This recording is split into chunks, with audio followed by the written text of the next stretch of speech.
Indo British advanced pain clinic నొప్పి మాయం surgery దూరం. For appointments 9155515563. వరికొప్పుల మల్ల వాళ్ళని అలా చేసాం రాజకీయ కక్షలతోటి. పోలీస్ స్టేషన్ మీద దాడులు, వలగొండలో రైల్వే స్టేషన్ దాడులు అవి చేయాలని ఎందుకు అనిపించింది? ఎవరు చెప్తే చేశారు? అవి దాడులు ఎందుకు జరుగుతున్నాయి అంటే మన కామ్రేడ్స్. అది ఫస్ట్ దాడి ఎక్కడ చేశారు? ఇక్కడ మన వీరవెల్లి రైల్వే స్టేషన్ పెంచాలని ఎందుకు అనుకున్నారు? ఎలా చేశారు? ఎన్ని గంటలు చేశారు? ఎన్కౌంటర్ అయింది. దానికి యాదగిరిగుట్ట పోలీస్ స్టేషన్ దాడి ఎందుకు చేయాలనుకున్నారు? ఎలా చేశారంటే యాదగిరిగుట్ట పోలీస్ స్టేషన్ కావాల్సింది ఆయుధాలు. లారీ తీసుకొచ్చి పోలీస్ స్టేషన్ ముందే ఆపినాం. కవర్ మీరు చేసేసి టకాటక ముందు అనుకున్న ప్లాన్ ప్రకారం సేవ్ రూమ్లో కొంతమంది పైలట్ టీం. అంటే పోలీసులు మరి ఫైర్ ఆఫ్ చేయలేదా? పోలీసు వాళ్ళు చేసిర్రు. వాళ్ళు చేసే మూమెంట్ అప్పుడే మన ఫైర్ ఫుల్ ఓపెన్ అయ్యారు. అక్కడ మేము ఎప్పుడైతే ఇక్కడికి వచ్చినామో ఆ టైంలో అక్కడ బ్లాస్ట్ ఎత్తిన ఒక పావు గంట టైంలోనే ఈ టోటల్గా చేసేసి నయ్యం ఎప్పుడు ఎదురాడు? ల్యాండ్ ఫోన్ చేసి మాట్లాడి, నువ్వు మాకు సరెండర్ కావాలి, నీకు డబ్బులు. అయితే అటైన్ ఉండాలి లేదా నా దగ్గర ఉండాలి, మధ్యలో ఉండకూడదు అంటాడు. మళ్ళీ ఒకసారి నువ్వు అర్జెంటుగా భువనగిరికి రావాలా అని భువనగిరికి నేను ఒక్కనే వెళ్ళిపోయినా. కార్లో వచ్చిండు, కార్లో ఎక్కించుకో. వాళ్ళు వస్తారు కదా, వాళ్ళ సహకరిస్తున్నావు, నన్ను పట్టిస్తున్నందుకు. తిప్పిండు ఒక గంట 2 గంటలు తిప్పేసిండు. తిప్పి లేదు నువ్వు రావాలి బాగుండదని అంటే ఆ తర్వాత ఎప్పుడు మీ దగ్గర రాలేదు? ఇక అక్కడి నుంచి మన దగ్గరికి. ఇప్పుడు ప్రస్తుత పరిస్థితి ఎలా ఉంది? ఇక అప్పటి నుంచి ఇప్పటిదాకా ఆర్థిక ఇబ్బందులతో కొట్టుమిట్టాడుతున్నాయి ఆ కేసులకు.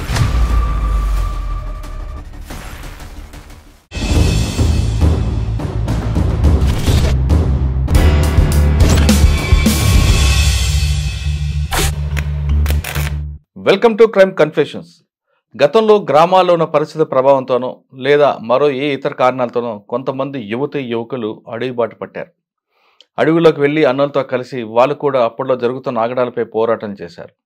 వాళ్ళు చేసిన పోరాటాల ఫలితమే ప్రభుత్వాల కిందకు వచ్చి ప్రజలకు కావలసిన మౌలిక సదుపాయాలు కల్పించింది అన్న దాంట్లో ఎలాంటి అతిశయోక్తి లేదు. ఆ విధంగా పనిచేసిన వాళ్ళు కొంతకాలం తర్వాత వాళ్ళకున్న వ్యక్తిగత కారణాలతోనో లేదా అనారోగ్య సమస్యలతోనో బయటికి వచ్చారు.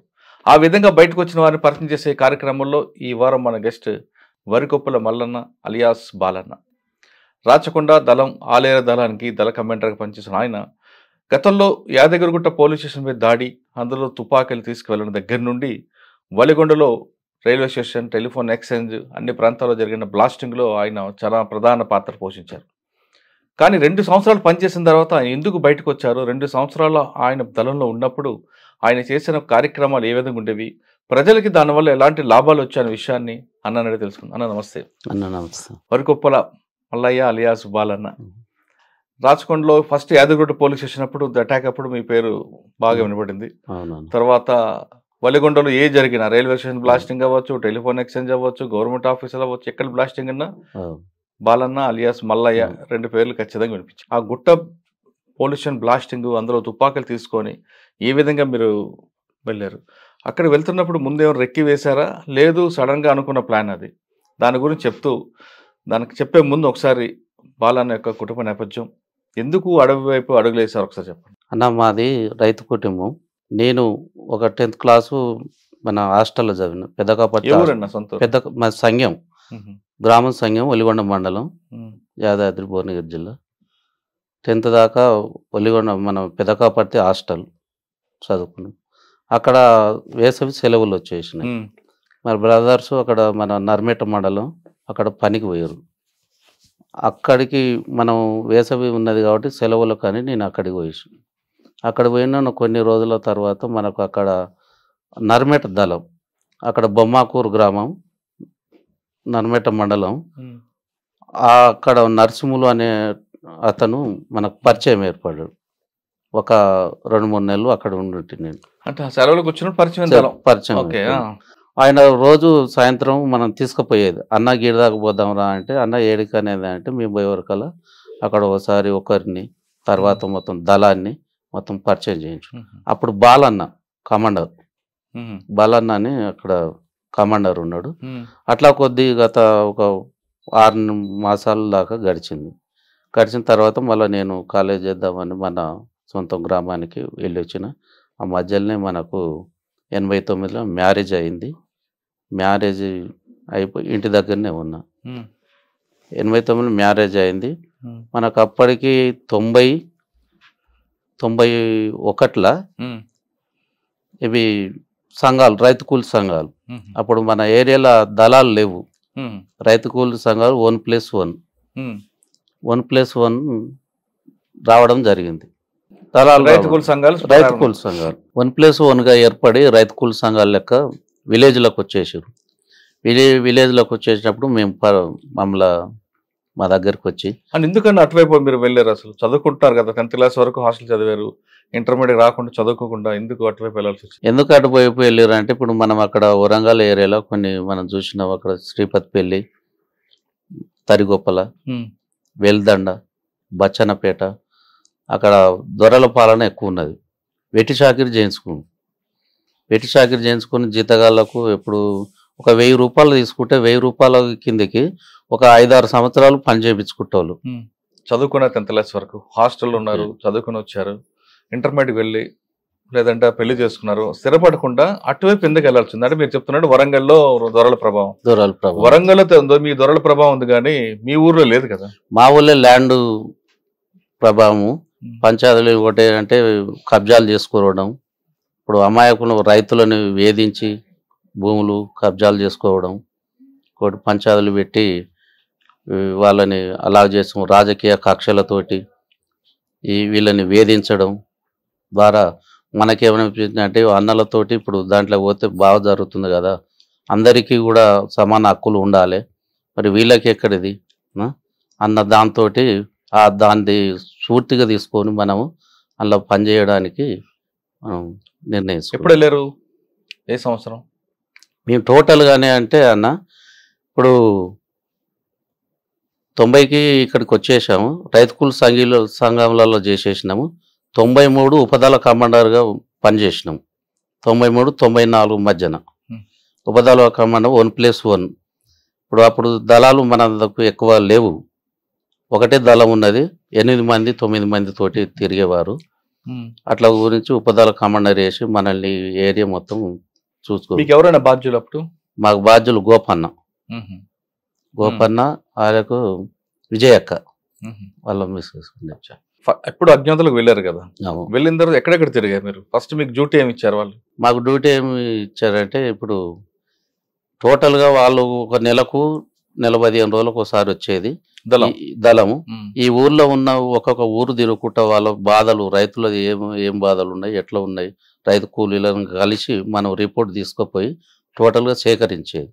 దళం మీట్ అయినప్పుడు మళ్ళీ మనం ఫలాని ఊళ్ళో ఈ పరిస్థితి ఉంది, ఇబ్బందులు ఉన్నాయి అన్న, ఇది పరిస్థితి ఫలాని వాళ్ళు ఇది ఉందనేది వాళ్ళను సంఘాలను పోగు చేసి ఐక్యతాటిగా తెచ్చి మళ్ళీ దళం కలిసినప్పుడు వాళ్ళ అందరిని పిలిపించి మాట్లాడిపించేది. ఓకే, అంటే మీరు సేకరించిన సమాచారం దళంకిచ్చి దళం ద్వారా సమస్య పరిష్కారం. ఆ విధంగా మీరు చేసిన గ్రామాల్లో మీరు గుర్తించిన సమస్యలు పరిష్కారం అయిన 1-2 చెప్పండి. మేము గుర్తించిన పరిష్కారం మార్గాలు అంటే, సంఘంలోనే భూములకు బాటలు లేవు, బావుల కాడికి బాటలు లేకుంటే దాన్ని మనం బాటలు క్లియర్ చేసి పొలాల కాడికి బాట ఒక 5 గజాల దాంతో పరిష్కారం చేసిన సంఘటనలు ఉన్నాయి. వేరే ఊళ్ళలో పక్క ఊళ్ళలో కూడా భూముల్లో గొడవలు ఉంటే ఒక పెత్తందారి గుంజుకుంటుంటే వాళ్ళని కుసబెట్టి మాట్లాడి, నీది కాదు కదా భూమి, మరి వాళ్ళ పేరున్నది వాళ్ళకే ఉండాలని అటువంటి సమస్యలు కొన్ని భూముల విషయంలో పరిష్కరించడం జరిగింది. ఇంకా కుటుంబ నేపథ్యంలలో అంటే కొన్ని రాజకీయ కక్షలతోటి వాళ్ళు బలవంతులు ఇప్పుడు రాజకీయంగా చిన్నోళ్ళని ఎదగనియకుండా ఉండి వాళ్ళని దాన్ని అరాచకంగా చేస్తే పిలిచి మందలించడం. ఏ గ్రామంలో? సంఘంల ఓర్కట్పల్లి. మీరు దళంకి వెళ్ళారు, చేరారు, చేస్తున్నారు. అమ్మా నాన్న ఒప్పుకున్నారా? మరి అమ్మా నాన్న ఒప్పుకోలేదు. వాళ్ళు ఎవరిని తీసుకొస్తున్నావు, ఏంది ఎంతో మంది వస్తారు అనేది వాళ్ళకు నక్సలెట్లు అనేది వీళ్ళు అనేది ఇంకా పూర్తిగా తెలియదు. అమ్మ నాన్న ఉన్నప్పుడే మన ఇంటికి వచ్చి షెల్టర్ ఇచ్చి అందులో ఉండేది. అప్పటికి 10 మంది 10-12 మంది దళము. పెళ్ళైంది కదా అప్పటికి, మీరు పెళ్ళయింది కూడా ఒప్పుకుందా? ఏమైనా ఒప్పుకున్నది పూర్తిగా. అప్పటి నుంచి వాళ్ళు నేను బయటికి వెళ్ళి కేసులు అయ్యేదాకా కూడా మొత్తం సహకరించి దళాలకు మంచిగా ఉండేది అక్కలకు. మరి తుపాకీ ఎప్పుడు మీకు ఇచ్చారు, ఎప్పుడు ఎలా నేర్చుకున్నారు, ఎక్కడ నేర్చుకున్నారు? తుపాకీ మాకు ఉపదళ కమాండర్ ఉన్నప్పుడే మనకు ఒక ఇది ఇచ్చేది, తపంచ, గ్రైనేడ్స్. ఆ తర్వాత మనకు ఎక్కడ నేర్పారు అవన్నీ? అక్కడ మన ఇది ఆలేరు, ఆత్మకూరు, మూటకొండూరు. మీరు గ్రామాల్లో తిరగడం, సమస్యలు తెలుసుకోవడం, దళంకి ఇవ్వడం, వాళ్ళ ద్వారా పరిష్కారం చేశారు, అదే కదా? అంటే గ్రామాల్లో మంచి వాతావరణం తీసుకొచ్చారు. పోలీస్ స్టేషన్ మీద దాడులు, ఒలగొండలో రైల్వే స్టేషన్ మీద దాడులు అవి చేయాలని ఎందుకు అనిపించింది? ఎవరు చెప్పితే చేశారు? అవి దాడులు ఎందుకు జరుగుతున్నాయి అంటే మన కామ్రేడ్స్ ఎన్కౌంటర్ జరిగినప్పుడు మరి దేశవ్యాప్తంగా తెలవాలి కాబట్టి అప్పుడు ఫోన్లు ఇవి లేవు కదా. దానికి నిరసనంగా మా దళము వాళ్ళు చెప్తే, అన్న ఇది మనలో ఇట్లా ఎన్కౌంటర్ చేసింది, దానికి నిరసనంగా ఈ కార్యక్రమం చేయాలండి. దానిలో భాగంగానే అంటే ఒక దాడికి వెనక ఒక ఎన్కౌంటర్ ఉంటుంది. ఎన్కౌంటర్. అది మీ ఫస్ట్ దాడి ఎక్కడ చేశారు? ఫస్ట్ దాడి ఇక్కడ మన వీరవల్లి. ఏం చేశారు? మైక్రో స్టేషన్ బ్లాస్ట్ చేశారు. అంటే ఎవరు ఎన్కౌంటర్ అయితే వీరవల్లి చేశారు. అప్పుడు ఐలన్ అని ఉండే ఆయన ఎన్కౌంటర్ నిరసనగా చేశారు. మరి మీకు మందు పాత్రలు అవన్నీ ఎవరు ఇచ్చారండి? మందు పాత్రలు అన్ని మన దళమే సమకూర్చేది. అలా ఆ విధంగా వలిగొండలో ఎన్ని చేశారండి? Valigonda railway station, guest house Madhavareddy guest house, ఒక బస్సు. అంటే మీరు 1+1 ఇంకెవరు ఉండేవారు? 1+1 రైతు కూలి సంఘం. ఎట్లు మీకు చేసిన దాడిలో మీకు బాగా గుర్తుండిపోయింది చెప్పండి. రైల్వే స్టేషన్, మాధవరెడ్డి గారి గెస్ట్ హౌస్? మాధవరెడ్డి గారు. ఎందుకు? ఆయన హోమ్ మినిస్టర్ కదా, పక్కనే వాళ్ళ ఊరు 2 కిలోమీటర్లది. దానికి పోలీసు టీడీపీ ప్రభుత్వం అప్పుడు మనం అంటే ఒక పక్క ఊరు కాబట్టి ఈయన ఎట్లయినా పట్టుకోవాలి అనేది పోలీసు మొత్తం టోటల్గా అప్పుడు డిఎస్పి రవీందర్ రెడ్డి, సిఐ మద్దిపాటి శ్రీనివాసరావు వాళ్ళు బాగా అది చేసేది భువనగిరి ఏరియాలలో. అంటే ప్రభుత్వానికి కంట పడాలని మీరు మాధవరెడ్డి గారి గెస్ట్ హౌస్? ప్రభుత్వానికంటే అప్పటికే నిర్బంధం పెరిగింది. మనం రైతు కూలి చేసేటప్పుడు, ఉపతల కమాండర్ చేసేటప్పుడే టోటల్గా పోలీసులు ఇన్వాల్వ్ అయ్యేది, మన ఇంటికి వచ్చిపోయేది. తీవ్ర నిర్బంధం 94-95లో ఇక ఉండలేని పరిస్థితి.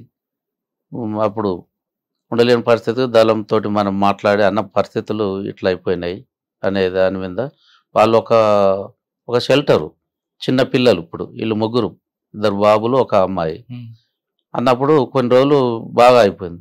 అన్న ఇక్కడ పరిస్థితులు బాగాలేవు, కొన్ని రోజులు డెన్నులో ఉంచుతామని అన్నారు.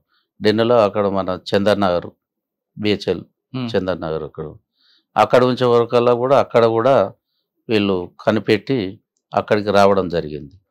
మా మిసెస్ చూసి బాబుని తీసుకొని బయట షాపుకి పోతుంటే వాళ్ళు వచ్చి నిఘా పెడితే ఈమె చూసింది కదా వాళ్ళని ఎప్పుడు ఇంటికి వచ్చి తోళ్ళని, అట్లా చూసి ఇట్లా పోలీసులు ఇన్ఫార్మ్గా డ్రెస్ లేకుండా సివిల్ డ్రెస్సులు వస్తారు, మరి ఇట్లా ఎప్పుడో దాడి చేసి ఏవో అరెస్ట్ తీసుకుపోతారన్న దాని మీద అక్కడికి వెళ్ళి క్యాంప్ మార్చి దళానికి ఏపేటి ఉండే. అన్న ఇది పరిస్థితి అంటే మళ్ళీ ఇక్కడికి సిటీ ఎల్బీ నగర్ ఏరియాలో ఇక్కడ షెల్టర్ తీసుకున్నాం. అంటే చందానగర్ నుంచి ఎల్బీ నగర్. శాంతినగర్ అంటే కవర్ ఏంటి? ఏమో కోరియరు, ఏపీట్లు కదా. అక్కడ ఏమని చెప్పి అది తీసుకున్నారు? మేము ఇక ఇట్లా కూలి చేసుకుంటాము, డ్రైవర్ చేసుకుంటాము అన్న ఆలోచనతో తీసుకున్నాం. అంటే పని ఏమో డ్రైవరు. సరే, అక్కడి నుంచి వచ్చారు. రైల్వే స్టేషన్ పెంచాలని ఎందుకు అనుకున్నారు? ఎలా చేశారు? ఎన్ని గంటలు చేశారు? రైల్వే స్టేషన్ అక్కడ మనకు ఇక్కడ ఎన్కౌంటర్ అయింది. దానికి నిరసనగానే మనం పేల్చాలని ఒక దానితోటి దళ సభ్యులు మేము కలిసి. ఎన్ని గంటలకు వెళ్ళారు? ఎంతమంది వెళ్ళారు? మేము నైట్ 4 అక్కడ మరి స్టేషన్ మాస్టర్ గారు అందరు ఉంటారు కదండి. స్టేషన్ మాస్టర్ గారికి చెప్పాము ఫలానా సో మేము అదే అనేది దాని నిరసనంగా మీరేం భయపడకూరి మేము అది చేయం మాకు కావాల్సింది ఏదని అంటే వాళ్ళు కూడా సహకరించారు. అంటే ఫస్ట్ స్టేషన్ మాస్టర్ పేర్చారా సిగ్నల్ రూమ్ పేర్చారు? సిగ్నల్ రూమ్ వేలుస్తున్నాయి కదా అన్ని సిగ్నల్ ఉండి వీళ్ళు అది బంద్ మీరు సిగ్నల్ పేల్చారు, సిగ్నల్ రూమ్ పేర్చారు. సిగ్నల్ ఆగిపోయి ట్రైన్లు ఎక్కడెక్కడికి ఆగిపోతాయి కదా, మరి మిగతా ట్రైన్లు గుర్తుకుంటాయి కదా, అక్కడ ప్రమాదం జరుగుతుంది కదా. వీళ్ళు ఇంటిమేషన్ ఇస్తారు కదా సార్, స్టేషన్ మాస్టర్ ఉన్నాడు కదా వాళ్ళు ఏమంటే ఇంటిమేషన్ ఇస్తారు కదా. ఎంతసేపు పట్టిందండి? అది ఒక 40 నిమిషాలు. 40 నిమిషాలు బ్లాస్ట్ అయిపోయింది, వెళ్ళిపోయారు. సంఘటన జరిగిన తర్వాత కూడా ఎవరు వచ్చారో ఎవరు వెళ్ళారు పోలీసులు వస్తున్నారు లేదా అని తెలుసుకోవడానికి మళ్ళీ మారువేషాల్లో వచ్చి చూస్తుంటారు, నిజమైనది? అంటే మనం దళ సభ్యులేముగా మన మిలిటరీని మనం అక్కడ రైతులు పక్క ఊర్లలో ఉంటారు కదా వాళ్ళని మనం పంపిస్తుంటాం. ఎక్కడ ఏం జరిగింది ఎవరు వస్తున్నారు ఏందని అంటే వాళ్ళు పూర్తిగా పోయి సేకరించి మళ్ళీ మనకు టైం ఉన్నప్పుడు ఏపీటీ వాళ్ళ ఊళ్ళలో పోయినప్పుడు ఏపీటీ ఉన్నప్పుడు అన్న ఇది పరిస్థితి ఇట్లా అయింది ఎంతమంది పోలీసులు వచ్చారని మనకు సమాచారం ఇస్తుంది. మీరు ప్లాస్టింగ్ అందరూ చేసుకొస్తున్నారు ఈ పరంపరలో యాదగిరిగుట్ట పోలీస్ స్టేషన్ దాడి ఎందుకు చేయాలనుకున్నారు, ఎలా చేశారంటే ఒక్క రోజులో అయ్యేదా లేదా ముందే రెక్కి వేశారా? యాదగిరిగుట్ట పోలీస్ స్టేషన్ కావాల్సింది ఆయుధాలు మనకు, అదొక 2 నెలలు రిహార్సల్, టోటల్గా 2 నెలలు. అప్పుడు మా జిల్లా కార్యదర్శి గారు కిరణ్ కుమార్, మల్లన్న, రమణారెడ్డి, మహేందర్, సాగర్, రాచకొండ, అందులో భాగంగా మనకు పటేల్ సుధాకర్ రెడ్డి కూడా మనకు అక్కడ కొన్ని రోజులు ఉన్నాడు, ఆర్కే ఉన్నాడు మయమటి. ఇది జరిగే ముందు 1 నెల మన ఆర్కే గారు ఉన్నారు. పెద్ద మనిషి కదా ఎవరు ఇక అతను ఫస్ట్ ఉదయం లేచి ఒక తాన్నే కూర్చునేది, ఉదయం లేచి ఒకడే ఒక దగ్గర కూర్చునేది. ఇక్కడ పోలీస్ స్టేషన్ దగ్గర మనం దళాలల్లా ఒక మనకు ఇది జరిగే 1 నెల ముందు అన్న వచ్చేసాడు మా దగ్గరికి. అన్న అప్పుడు మీ మా దళంలో తిరుగుతున్నాడు. ఎక్కడ మీ ప్రాంతం? ఆలేరు ఏరియా. ఎక్కడ గుట్టల్లోనా? ఆ గుట్టలనే విలేజ్లలో కూడా తిరుగుతున్నాడు. ఎవరో పెద్ద మనకు అన్న నాయకుడు ఉన్నాడు అనేది మనకు కూడా అర్థమైంది. అక్కడ కూర్చుంటే మనం క్లాసులలో ఏమైనా తెలియని మళ్ళీ అన్న వచ్చి మనకు చెప్పేది. అట్లా 1-2 నెలలు రిహార్సల్ అట్లా అక్కడ ఉన్న వాళ్ళంతా ఒక్కొక్కసారి. మీరు వెళ్ళారు రిహార్సల్కి? మేమే వెళ్ళాం. మీ పాత్ర ఏంటి అక్కడ? మా పాత్ర ఏంటంటే ఆ టైంకు ఎవరుండ్రు 4-4:30కు చూసి వస్తాను. ఒక రైతులాగా వేరే బార్డర్ సివిల్ డ్రెస్ వేసుకొని ఎట్టున్న ఆ 4-4:30కు. ఎందుకు ఆ టైం ఎందుకు ఎంచుకున్నారు వాళ్ళు?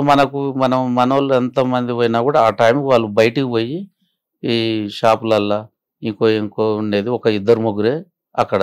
ఒక సెంట్రీ కూడా అంత పగడబందిగా, ఒక సెంట్రీ ఒక లోపల ఇంకొకరు అట్లా ఉండే. సాయంత్రం 4 ఫోర్స్ ఉండదు. దాన్ని మనం అట్లా ఒక 2 నెలలు రిహార్సల్ అట్లా చేసి మనం ముఖ్యంగా ఆయుధాలు లేవు, దళాలు ఎక్కువ మూవ్మెంట్ అయిపోయినది. ఆయుధాలు అప్పట్లో ఇప్పుడు మధ్యాహ్నం లెక్క లేవు కదా, ఆయుధాలు మన పోలీస్ స్టేషన్ మీద దాడి చేయాలి, ఆయుధాలు తెచ్చుకోవాలి. అప్పటికి సిఐ రూము, ఎస్ఐ రూము, ఈ పోలీస్ బ్యాచ్ 3 ఫైనల్ చేసుకున్నాం. 3 ఫైనల్ చేసుకున్న తర్వాత ఒక లారీ తీసుకున్నాం. లారీ మేము ఇక్కడికి వెళ్ళి భువనగిరి అక్కడ మగ్దుంపల్లికి వెళ్ళి అక్కడికి వెళ్ళి వచ్చేసినాం. లారీ ఒక దగ్గరికి వచ్చేసింది. 4-4:30 ప్రాంతం లారీ ఎక్కేసినాం, కవర్ వేసేసినాం. ఎంతమంది లారీలో? మేము రాచకొండ 7-8 మంది, మేము 15 మంది ఆలేరు దళం, 22 మంది మొత్తం టోటల్గా 22 మంది వాళ్ళు ఎక్కేసి లారీ తీసుకొని వచ్చేసినాం. లారీ తీసుకొచ్చి పోలీస్ స్టేషన్ ముందే ఆపినాం. కవర్ మీదకి వేసేసి టకాటక ముందు అనుకున్న ప్లాన్ ప్రకారం సిఐ రూమ్లో కొంతమంది, పైలట్ టీం, ఎస్ఐ రూమ్లో కొంతమంది, మెయిన్ పోలీస్ స్టేషన్ కొంతమంది. ఫస్ట్ ఫైర్ ఓపెన్ చేసుకుంటున్నాం. ఎవరు మీ దగ్గర ఫస్ట్? ఎవరు మా దగ్గర ఫస్ట్ కిరణ్ కుమార్. మేము ఒక దాంట్లో పోయినాం. మేము కిరణ్ కుమారు, సాగరు ఒక దాంట్లోకు, మల్లన్న, మహేందరు ఇంకో దాంట్లో, మిగతా దళ సభ్యులు ఇంకో దాంట్లో. 3 డివైడ్గా అయ్యి ముక్కమ్మడిగా దాడి చేయడం. దాడి చేసి అక్కడ అంటే పోలీసు మరి ఫైర్ ఓపెన్ చేయలేదా? పోలీసు వాళ్ళు చేసిర్రు, అంత లేరు, అలర్ట్గా లేరు. వాళ్ళు చేసే మూవ్మెంట్ అప్పుడే మన ఫైరే ఫుల్ ఓపెన్ అయిపోయింది. చనిపోయినట్టున్నారు కదా? ఒక ఆయన చనిపోయిండు, ఇంకో అతను బయట సివిల్ వ్యక్తి అంటే మిర్యాలగూడెం మనకు కూడా వాళ్ళు పోలీసు వాళ్ళు అని అనుకున్నాం, బయట వ్యక్తి అనేది అనుకోలే. ఆ స్పాట్లో అతను కూడా చనిపోయాడు. ఆయుధాలు దాదాపు ఒక 20-25 వెపన్స్ దొరికాయి. ఇవి single bowl, 303 double bowl, AK-47 దొరకలేదు. AK-47 దొరకలేదు. ఇవి తీసుకొని వచ్చేసినాం. బుల్లెట్స్ మొత్తం టోటల్ అందులో ఉంటుంది కదా సెల్ల, అవన్నీ తీసుకొని వచ్చేసి లారీ ఎక్కేసేసినాం. లారీ ఎక్కేసి నినాదాలు చేసుకుంటా లారీ. అంతకుముందు ఇక్కడ రాగిరికి వెళ్ళి ఒక వంతెన ఉన్నది చిన్నది. మేము ఇక్కడికి వచ్చేటప్పుడు అక్కడికి ఒకరు అంతా వంతెన బ్లాస్టింగ్ చేసేసారు. అక్కడ రాకపోకలు బంద్ అయినాయి. రాగిరి అక్కడ మేము ఎప్పుడైతే ఇక్కడికి వచ్చినామో, ఇక్కడికి వచ్చిన ఆ టైంలో అక్కడ బ్లాస్ట్. పోలీసులు రాకుండా ఓకే చేసుకున్నాం. వితిన్ ఒక పావు గంట టైంలోనే ఈ టోటల్గా చేసేసుకుని ఎమ్మటే వెపన్స్ ఎక్కేసుకొని లారీ ఎక్కేసినాం. రాళ్ళ జనగా అక్కడికి వెళ్ళి వచ్చినాం.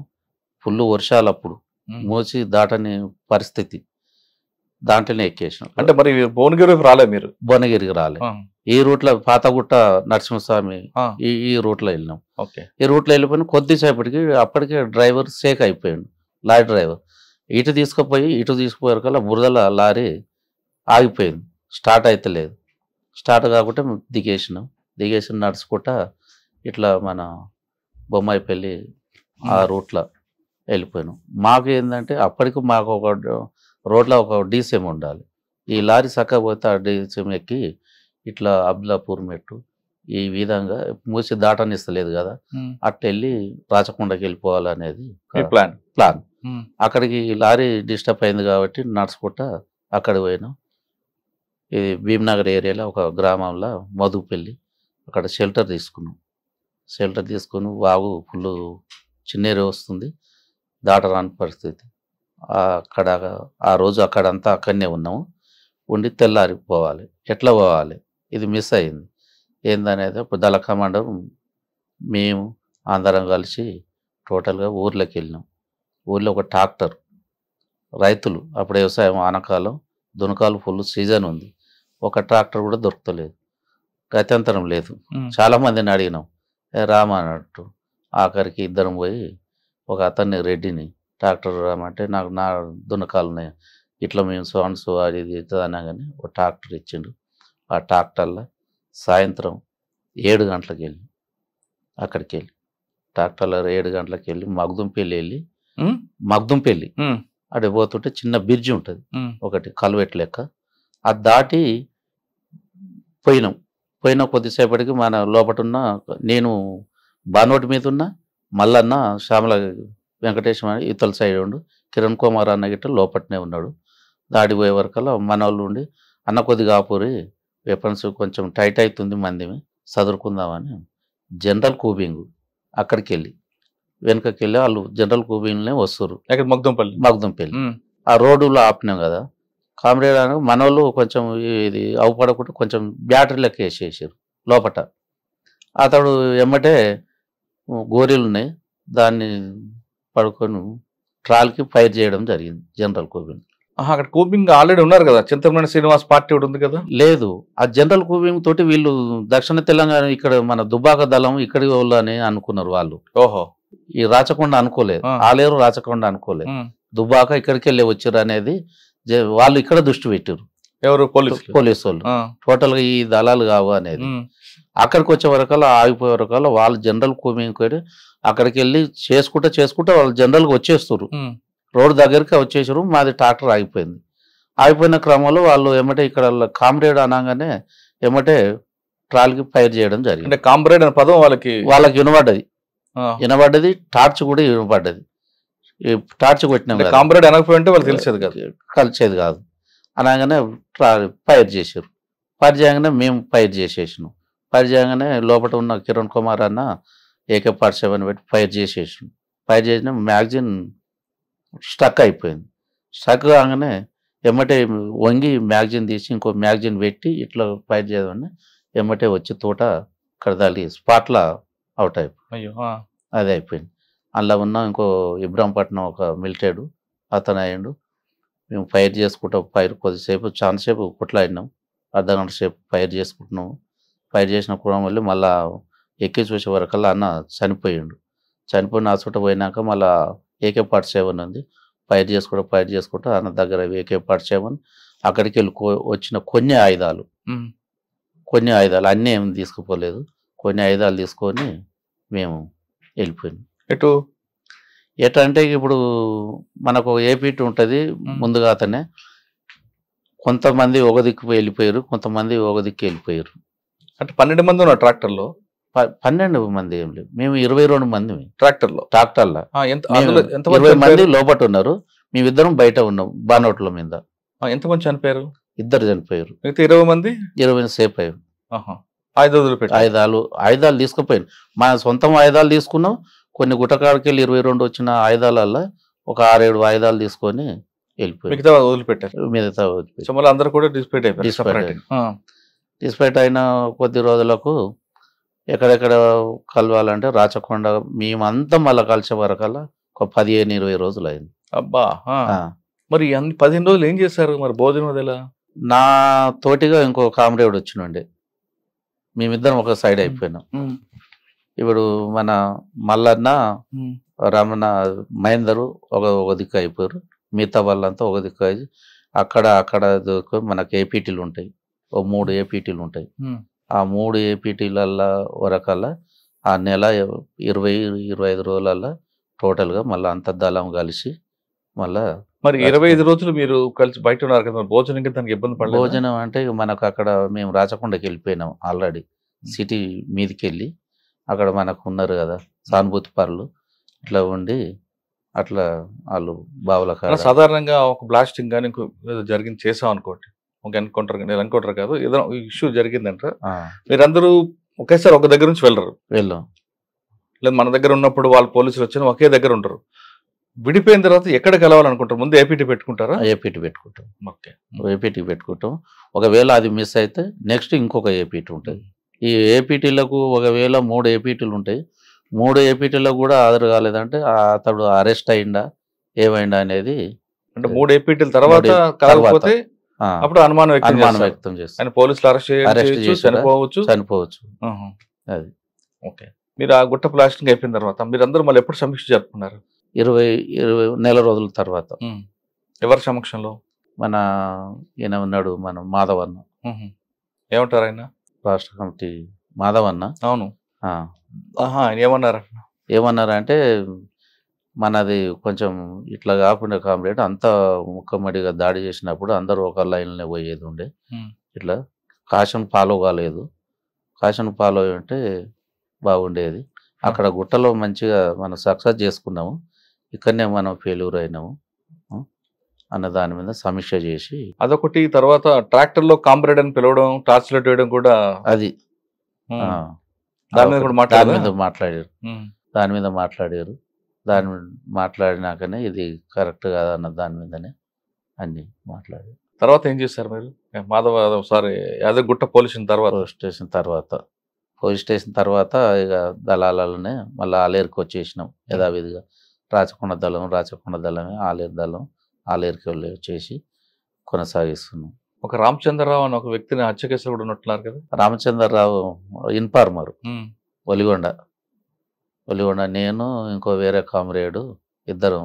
ఎందుకు ఇన్ఫార్మర్ మీకు ఎలా నిర్ధారిస్తారండి? అంటే ఇప్పుడు అతను ఖాళీ బేరం చేసుకునేది, ఆయనకి ఏం పని లేదు, ఎక్కడ ఏం చేస్తారు, ఏ ఊళ్ళో ఎవరెవరు మిలిటరీలు ఎవరు దానికి వస్తారు అని సేకరించి పోలీస్ వాళ్ళకు ఇన్ఫార్మర్ సమాచారం ఇచ్చేది.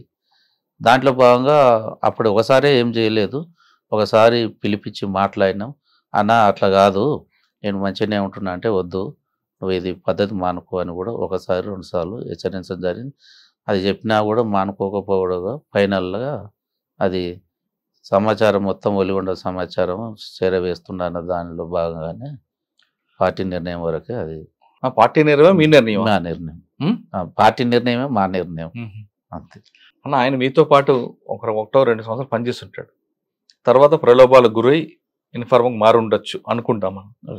కానీ మనతో పనిచేసి ఆయన సర్వీస్ తీసుకున్న తర్వాత కూడా ఆయనకు ఒక ముద్ర వేసి నిజంగానే ఆయన ఇన్ఫార్మర్ అనుకోండి, ఆయనకు బహిష్కరించాలి తప్ప చంపడం అన్నది ఏ చట్టంలో ఉందండి? అంటే ఏకదమ్న నీకు చంపరు కదా, నీకు ఇంట్లో మీరు అన్నది వాస్తవేను.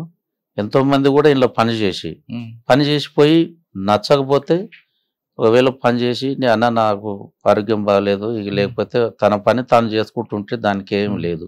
ఒకవేళ తెలిసి తెలియక వాళ్ళు ఏదో పోలీసు వాళ్ళు ఇబ్బంది పెట్టారు కాబట్టి చూపిమన్నప్పుడు కూడా అట్లా కామన్గా జరిగినప్పుడు కూడా పిలిచి మాట్లాడేది, అన్న ఇది పద్ధతి కాదు, మనం ఇది అంతా చెప్పుకోవద్దు, ఇది కరెక్ట్ కాదు అనేది కూడా పిలిచి వాళ్ళతో మాట్లాడి నీకు చేసినంత వరకు చేసినవన్నా చేయలేదు కాబట్టి ఇంటికాడనే ఉంటున్నావు కాబట్టి సరే నువ్వు అక్కడ ఇక్కడ ఎక్కడ కూడా నీదేందో నువ్వు ఉండు నిమిత్తంగా అనేది కూడా చెప్పేది.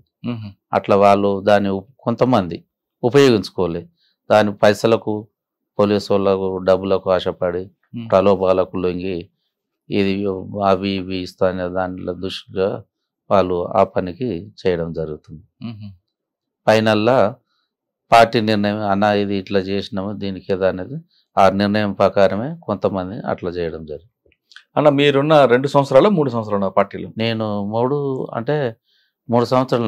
3 సంవత్సరాల్లో మీరు పటేల్ సుధాకర్ రెడ్డి గారిని చూశారు, మాధవ్ గారిని చూశారు, ఆర్కేని చూశారు, ధర్మాన్ని చూశారు. వీళ్ళందరిలో ఎవరిది ఎక్కువ బాగుంటుంది సరే అంటే పని చేయడంలో కానీ పని చేయించుకోవడంలో కానీ లేదంటే మాటలతో పాటలతో వాళ్ళకి ఆకర్షించేలా చేయడం కానీ స్పీచ్ ప్రభావం కానీ ఎవరిది నలుగురిలో బాగుంటుంది? ఒక్కొక్కరిది ఒకలాగా ఉంటుంది, అందరూ ఒకేలా ఉంటుంది. అవును, అందరిది ఎవరు స్పీచ్ వింటే మనకి పార్టీలోకి వెళ్ళాలని అనిపిస్తుంటది. దాదాపు చాలా మంది వరకు అంతే ఉంటది. దీంట్లో పోయిన వాళ్ళంతా ఒకసారి ఒక మనిషిని తీసుకొచ్చి ఆ విషయం చెప్తే అది అతడు కదిలేటోడు కాడు, నేను పోవాలని ఒక తపనే ఉంటది, అంత ఉంటది. అది ఆ విధంగా మనిషి అట్రాక్ట్ చేసే స్పీచ్ ఇచ్చేవారు సుధాకర్ అన్న లేదంటే మాధవ్ అన్న? పటేల్ సుధాకర్ అన్న కూడా బాగా అది చేసేది, మాధవ్ అన్న కూడా. కానీ మాధవ్ అన్న చాలా నెమ్మదొస్తాడు కదా, చాలా నెమ్మతం.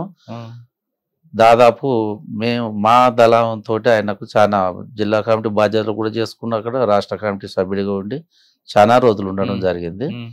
మాధవ్ అన్న చిన్నది ఏమన్నా ఇబ్బంది వచ్చినా అట్లా కాదన్నా ఇట్లా అనేది దగ్గర పర్సనల్ కూర్చోబెట్టుకొని అన్న ఏమన్నా ఇబ్బంది అవుతుందా, ఎట్లా ఉంది, ఏముందా అనేది మంచిగా మన చెప్పి మోటివేట్ చేసి పంపించేది.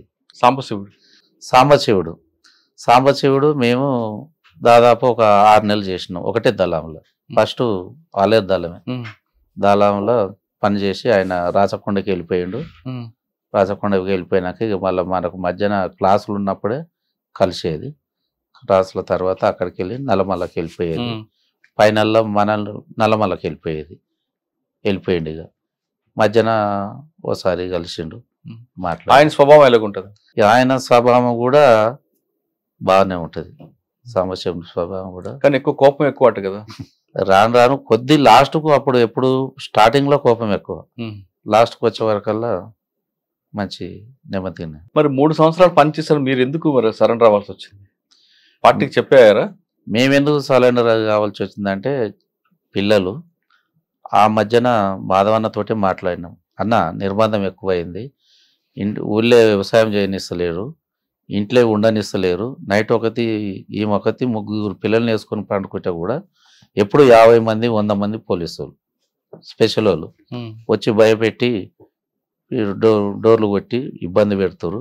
పక్కింటి వాళ్ళ దగ్గర ఆడ పండుకున్నా కూడా పండుకోని పరిస్థితి ఏర్పడదన్న, ఏంది ఇట్లా మరి పిల్లల్ని ఏందని అంటే మాధవాన్ని ఉండి అన్న మరి ఏంది అని అంటే లేదన్నా మరి పిల్లలు ఇబ్బంది ఉంది కదా, అనారోగ్యం ఉన్నది, మరి వీళ్ళది ఏందని అంటే మాధవ నుండి అన్న మేమేమన్నామంటే 3 పిల్లల్ని ఒక తాను వేద్దామన్నా, ఆమె కూడా వస్తూ ఉంటుంది, మరి నిర్బంధాన్ని తట్టుకోలేక ఇబ్బంది పెడుతురు అని అంటే అన్న ఉండి 3 కాదు వాళ్ళకొకరికి ఇద్దామన్న ఒక ఆలోచన మాధవన్న చేసిండు.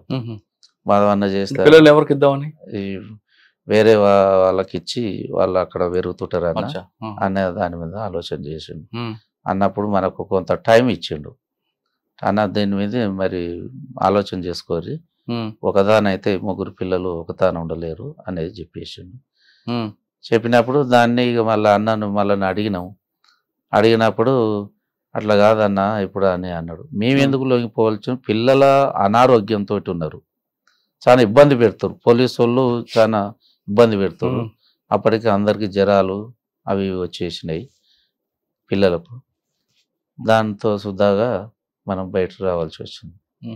దాంతో అనారోగ్యం. పార్టీ అనుమతితో వచ్చారు? పార్టీకి చెప్పినాం, చెప్పి ఇది పరిస్థితి అనేది. ఎవరి ముందు సరెండర్ అయ్యారు? జేవి రాముడు డిఐజీ.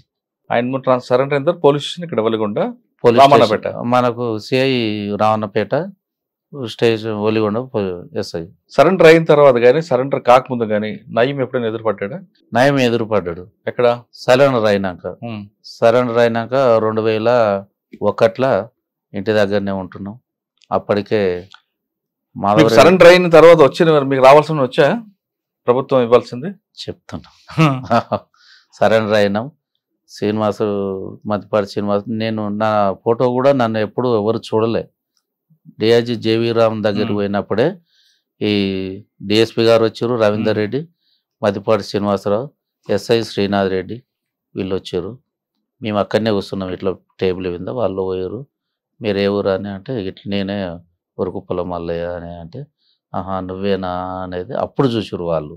అప్పటిదాకా మన ఫోటోలు కూడా నేను ఎట్లుంటా అనేది కూడా వాళ్ళకి తెలియదు. మీరు సరెండర్ అయిన తర్వాత వచ్చారు? తర్వాత అయినా. ఎవరి ద్వారా అయ్యారు మీరు? నేను ఊర్లో ఒక పెద్ద మనిషి ఉన్నాడు, గర్దాస్ బాలయ్య అని, డిసిసి మాజీ అధ్యక్షుడు. ఆయన ద్వారా వెళ్ళారు? ఆయన ద్వారా ఇట్లా. అంటే అప్పుడు చూసారు పోలీసులు? అప్పుడు చూశారు. ఏమంటారు? నువ్వేనా మల్లయ్య అంటే నేనే సార్ అని అన్నాక మాట్లాడి అక్కడ మళ్ళా భువనగిరి పిలిపించారు. భువనగిరి కాడి పోయిన Valigonda police station. Valigonda police station కాడ ఉన్నప్పుడు కూడా ఒక 3 రోజుల దాకా అసలు ప్రెస్ మీట్ ఇట్లా సరెండర్ అయినది కూడా ఇస్తలేడు. ఇకపోతే మా మిసెస్ ఏం చేసింది, మళ్ళీ వీళ్ళు సరెండర్ అయిన 3 రోజులు అయింది, పేపర్ స్టేట్మెంట్ కూడా ఇస్తలేరు అనే విలేకరులకు చెప్పి, విలేకరులు పోలీస్ స్టేషన్కి వచ్చి మమ్మల్ని కలిసి ఎస్ఐ గారిని సిఐ గారిని కలిసి మాట్లాడుతుంటే ఏం లేదు మాట్లాడుతున్నాం అన్నది. ఆ రోజు నెక్స్ట్ తెల్లారి సరెండర్ అయిన అనేది పేపర్ స్టేట్మెంట్ ఇచ్చారు వాళ్ళు.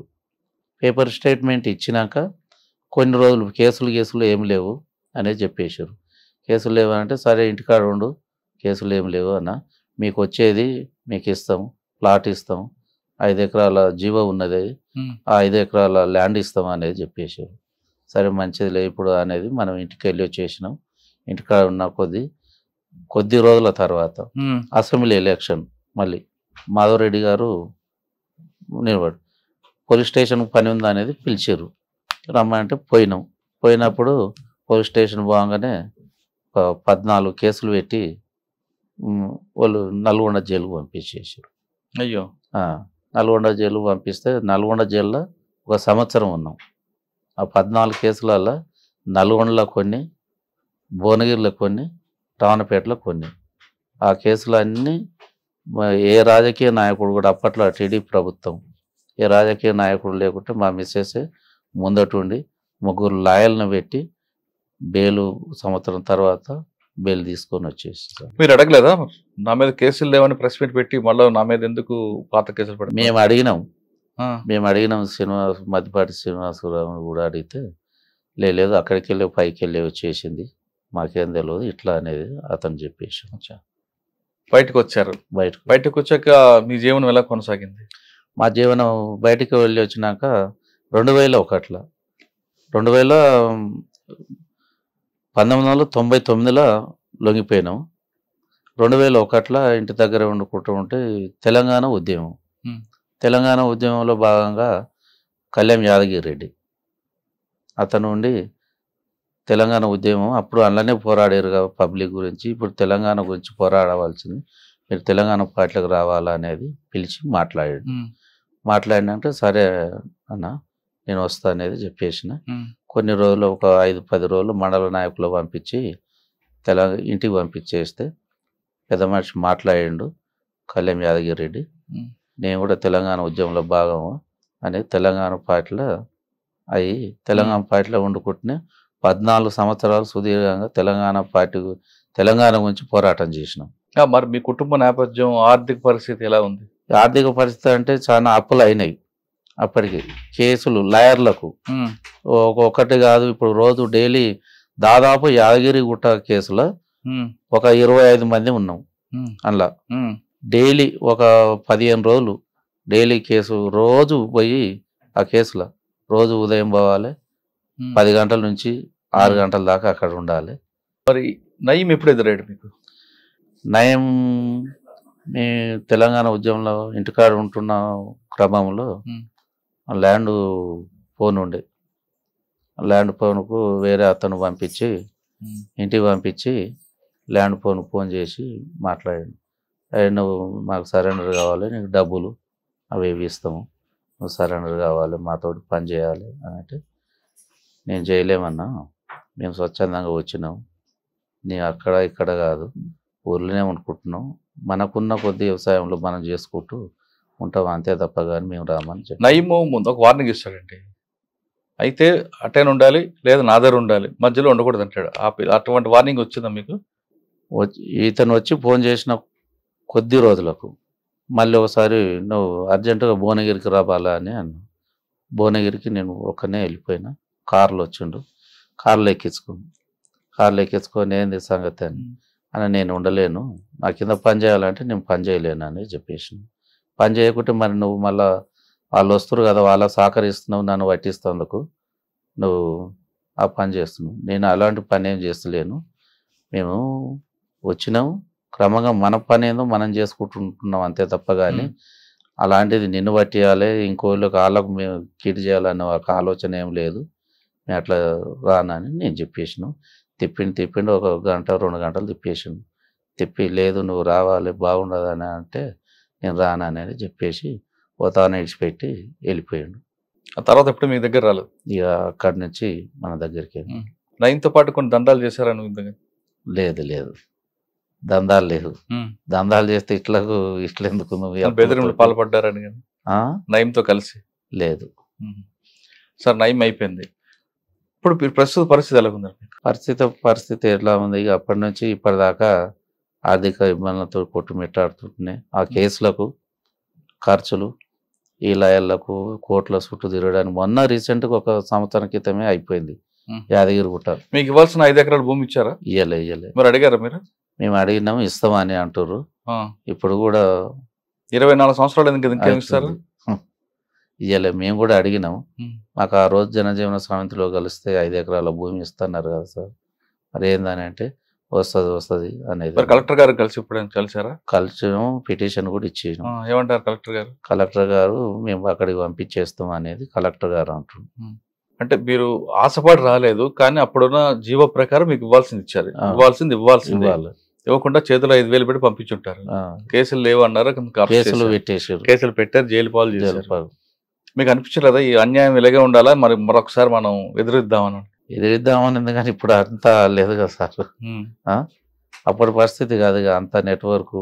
ఇప్పుడు అంతా తెలంగాణ గురించి పోరాటం చేస్తేనే తీసుకుపోయి జైల్లో వేసిన సంఘటనలు ఉన్నాయి. ఇప్పుడు పార్టీకి ప్రభుత్వానికి ప్రజలకి అంటే పార్టీకి ప్రజలకు మధ్యన గ్యాప్ ఎందుకు వచ్చిందంటారు? పార్టీకి ఒకప్పుడు పార్టీ అంటే ప్రాణం ఇచ్చే ప్రజలు ఉండేవారు, ఇప్పుడు ఎందుకు దూరం అవుతున్నారు? ఎందుకు దూరం అంటే కేసులతోటి వేధించడం వల్ల, భయాందోళన గురి చేయడం వల్లనే దూరం అవుతుంది అంతే తప్ప వేరేది ఏం లేదు. అలా ఎందుకు అనుకోవాలి? ప్రభుత్వం చేసిన కార్యక్రమాల వల్ల ప్రజలు దగ్గర అవుతున్నారు ప్రభుత్వానికి అనుకోవచ్చు కదా. అట్లేదు సంఘటనలు లేవు కదా. ఇప్పుడు మమ్మల్నే చూడండి, జనజీవన సమితిలో రమ్మన్నారు, 14 కేసులు పెట్టిర్రు, మాకు ఇస్తున్న భూమి ఇస్తున్నవి కూడా ఇవ్వలేదు కదా. ఇదొకటి నిదర్శనం తీసుకోవచ్చు కదా. 2005 తర్వాత పార్టీ క్రమేపీ ఆంధ్రప్రదేశ్లో కానీ తెలంగాణ తగ్గిపోయింది. తర్వాత 2016 తర్వాత ఇంక పూర్తిగా కనుమరుగైన పరిస్థితుల్లో ఇప్పుడు 2024లో మళ్ళీ ఉత్తర తెలంగాణ పార్టీ రావడం, ఏటూరు నాగార్లో ఒక ఎన్కౌంటర్, మీరేమనుకోవచ్చు? అంటే మనకి తిరిగి వస్తుంది అనుకోవచ్చా, లేదు అక్కడ ఛత్తీస్గఢ్లో ముమ్మరం చేశారు కాబట్టి ఇటు వచ్చారనుకోవచ్చా, లేదు తెలంగాణలో తమ ఉనికిని చాటుకోవడానికి వచ్చారనుకోవచ్చు? ఛత్తీస్గఢ్ ఏరియాలనే టోటల్గా దించి అక్కడ ఉండలేని పరిస్థితి ఉన్నది కాబట్టి మొత్తం ఇక్కడ రావడం జరుగుతుంది అనేది అంటే పార్టీ వచ్చినా సరే ఇక్కడ మనగడ ఉందంటారా? మనగడ ఉందని అనుకుంటే ఉండొచ్చు, ఉండకపోవచ్చు. ఇప్పుడు ఈ పరిస్థితులల్లో చాలా గడువు పరిస్థితి ఇప్పుడు. సార్, ఫైనల్గా చెప్పండి అన్న, మీ టైంలో కొంతమంది యువతలు, ఈ యువత అంటే యువతి కానీ యువకులు కానీ అయితే ప్రజాస్వామ్యబద్ధంగా చేయడం లేదా పేద ప్రజల కోసం కష్టపడడం అనేది జరుగుతుంది, అంకిత భావం చేసేవారు. విలాసాలు ఇవన్నిటి పక్కన ఉండేది. ఇప్పుడున్న యువత అంతా కూడా కేవలం విలాసాలకి, వాళ్ళ వ్యక్తిగత స్వార్థాలకే ఎక్కువ అంకితం అవుతున్నారు.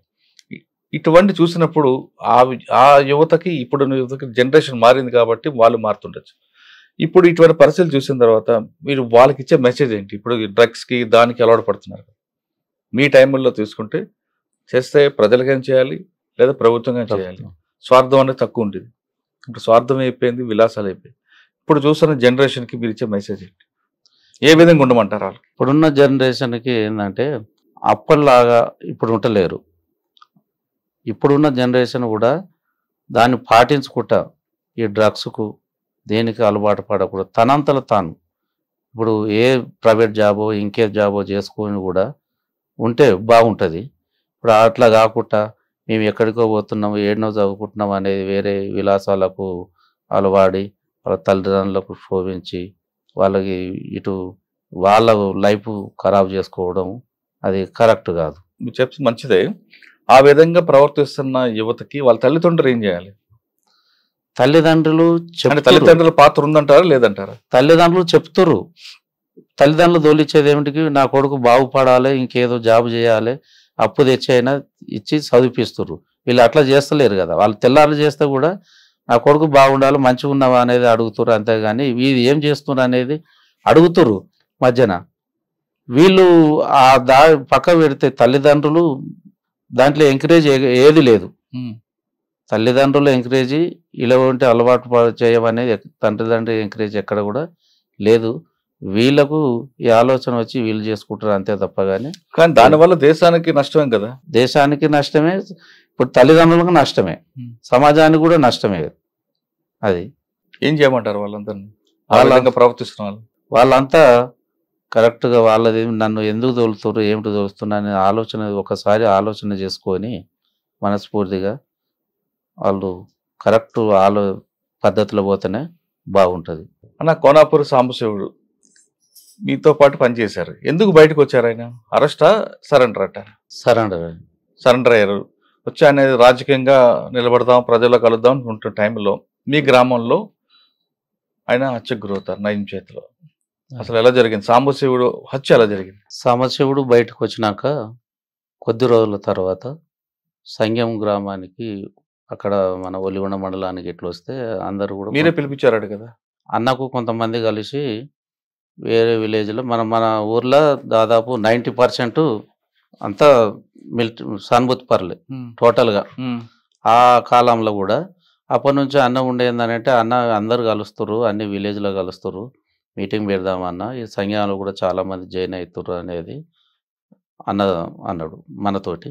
అంటే సరే అన్న మీరు నిర్ణయించుకోరి, మరి మీరు ఏమంటారు అని అంటే, లేదన్నా ఒకనాడు సభ పెడదాము అనేది. అంటే దాట్ డేటును అన్న కూడా ఫిక్స్ చేసి 2011 26 తారీఖు బహుశ అది నెల ఉంది.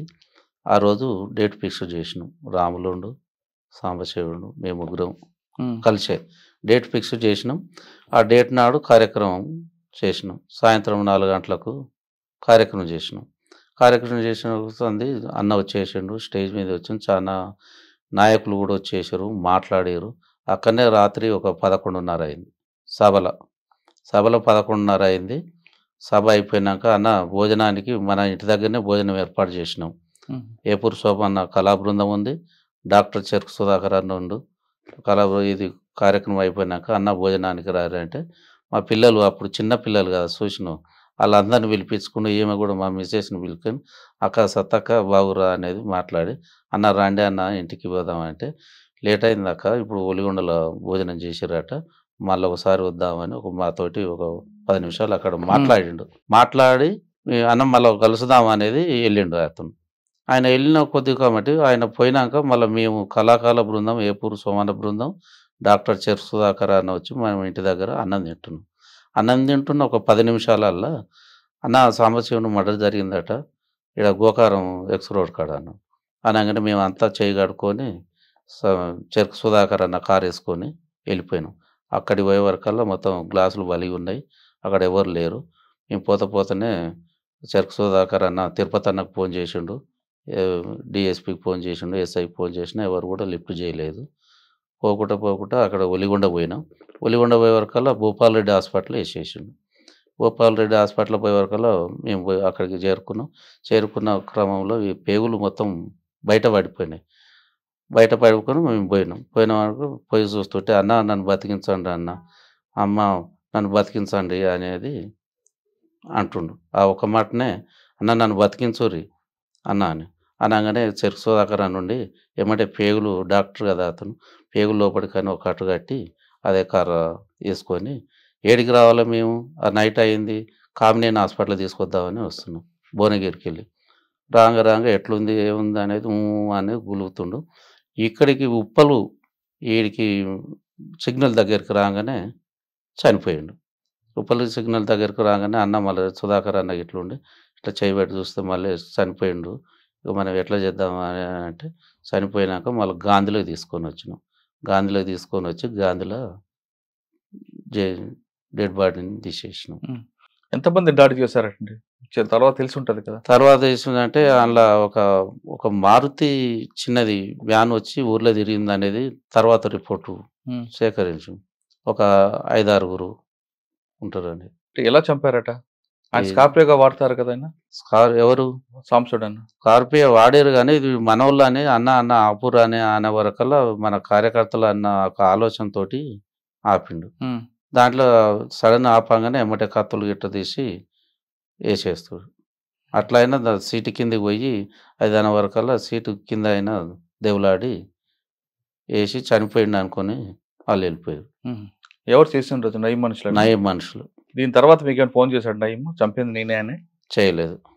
చేయలేదు. ఇక ఇట్లా మనం మొత్తం టోటల్గా కార్యక్రమం చేసారు కాబట్టి మమ్మల్ని కూడా పిలిపిస్తే ఎట్లా జరిగింది ఏం జరిగింది అనేది టోటల్గా మేము కూడా వివరించి చెప్పినాం. తర్వాత కోనాపూర్ రాములు గత జరిగిపోయిన కొద్దీ కోనాపూర్ రాములు కూడా ఈ తెలంగాణ పార్టీలనే కార్యక్రమం ఆయన చంపడానికి కూడా పాములు పంపించాడని ఉంది కదా ఇంటి దగ్గర. అది దాచిరెడ్డిగూడెం ఇంటి దగ్గర వాళ్ళ అమ్మ నాయన ఉన్నారు కదా, అక్కడ పంపించారు. ఎవరో వస్తారని ఏదో చేస్తారని కాకుండా మీ కాళ్ళ మీద మీరే నిలబడి మీ ఆర్థికంగా స్టాండర్డ్ అయితే మీ భవిష్యత్ బాగుంది అంటున్నారు వరికొప్పల మల్లయ్య అలియాస్ బాలన్న. ప్రభుత్వం అన్ని చేయాలని రూల్ లేదు కాబట్టి మీరే సాధించండి, ప్రభుత్వం మీ దగ్గరకు వచ్చి మీ సహాయం తీసుకునేలా ప్రవర్తించని చెప్తున్నారు. అంతేకాకుండా వ్యక్తిగత స్వార్థాన్ని పక్కన పెట్టి విలాసాలకు దూరంగా ఉండి మీ కన్న తల్లికి మంచి గౌరవం తీసుకురావాలంటే ఖచ్చితంగా మీరు కష్టపడితే మీ కుటుంబానికి కాదు దేశానికి కూడా గర్వకారంగా నిలబడతారంటూ చెప్తున్నారు. ఇది వరికొప్పల మల్లయ్య అలియాస్ బాలన్ గారితో ఎక్సలెంట్. వచ్చే వారం మరో గెస్ట్తో మళ్ళీ కలుద్దాం. అంతవరకు నమస్తే. థ్యాంక్ యూ అన్న. Thank you very much. నమస్తే.